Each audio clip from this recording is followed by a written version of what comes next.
పోలీసుల తీరు సరికాదు, అది ప్రజాస్వామ్య విరుద్ధం. ఎన్టీవీ జర్నలిస్టుల అరెస్టును ఖండించిన బీసీవై పార్టీ అధినేత ప్రాపర్ ప్రొసీజర్ ఫాలో అవ్వాల్సిందన్న బోడె రామచంద్ర యాదవ్. ఎన్టీవీ జర్నలిస్టుల అరెస్టులను బీసీవై పార్టీ అధినేత బోడె రామచంద్ర యాదవ్ ఖండిస్తున్నారు. పత్రికా స్వేచ్ఛకు, ప్రజాస్వామ్య విలువలపై దాడిగా అభివర్ణించారు. తప్పు చేశారని భావిస్తే దానికో చట్టపరమైన ప్రక్రియ ఉంటుంది. ముందుగా నోటీసులు ఇవ్వాలి, ఆ తర్వాత వివరణ తీసుకోవాలి, ఆ తర్వాత అరెస్ట్ వరకు వెళ్లాలి.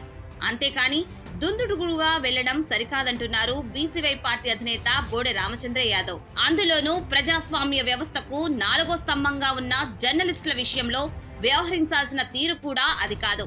వాళ్లేం కరడుగట్టిన నేరస్తులు కాదు, ఉగ్రవాదులు అంతకన్నా కాదు. వాళ్ళెక్కడికి పారిపోరు కూడా. కానీ కుటుంబంతో కలిసి విహారయాత్రకు వెళ్తున్న వారిని అరెస్టు చేయాల్సిన అవసరం లేదు. అర్ధరాత్రి ఇంటి తలుపులు కొట్టాల్సిన అవసరం లేదు. తలుపులు బద్దలు కొట్టి బయటకు లాక్కు రావాల్సిన అవసరం లేదు. ఇలాంటి విషయాల్లో చట్టాన్ని, రాజ్యాంగాన్ని గౌరవించాలి. అన్నిటికన్నా ముఖ్యంగా పత్రికా స్వేచ్ఛను కాపాడాలి. ఇక్కడ ఎన్టీవీ యాజమాన్యం చేసింది తప్పే. ఓ మంత్రికి, ఓ ఐఏఎస్ అధికారికి మధ్య సంబంధం ఉందన్నట్టుగా కథనాన్ని ప్రచారం చేయడం తప్పే. దానికి విచారం వ్యక్తం చేస్తూ మరో కథనాన్ని కూడా ఇచ్చింది. కానీ అంతటితో రేవంత్ సర్కార్ సాటిస్ఫై అయినట్టుగా లేదు. బట్ దానికి తగ్గట్టుగా చర్యలు తీసుకోవచ్చు. అంతేకాని వ్యవహరించాల్సిన తీరు ఇలా అయితే కాదంటున్నారు బీసీవై పార్టీ అధినేత బోడె రామచంద్ర యాదవ్.